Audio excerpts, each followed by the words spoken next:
ఎందుకంటే ప్రతి ఒక్క కార్యకర్త పార్టీ కొరకు అహర్నిశలు కృషి చేస్తారు కాబట్టి ఏదైనా దురదృష్టవశాత్తు యాక్సిడెంట్ ద్వారానో ఏ విధంగా సరే వాళ్లకు భగవంతుడైతే ఆయుష్ ఇస్తాడు ఆరోగ్యంతో.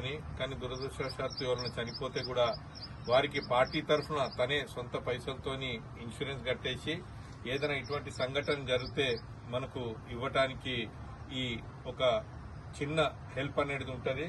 కాబట్టి లక్ష్మి గారి భర్త దత్తు గారు గత సంవత్సరంలో ఇక్కడనే యాక్సిడెంట్ ద్వారా చనిపోవడం వల్ల వారికి ఇన్సూరెన్స్ కవరేజ్ అయి ఈ నెలలో పార్టీ తరఫున రాష్ట్ర కార్యాలయం నుంచి ఈ 2 లక్షల చెక్కుని వారి భార్య పేరు మీద నామినీగా వాళ్ళ భార్య ఉన్నారు కాబట్టి వారి భార్య పేరు మీద ఈ 2 లక్షల చెక్కుని ఇస్తున్నారు.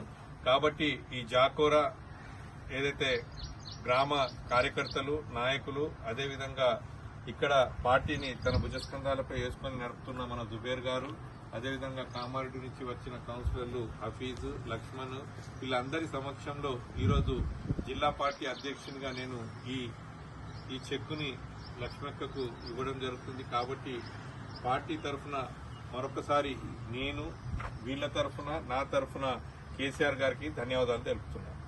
జై తెలంగాణ.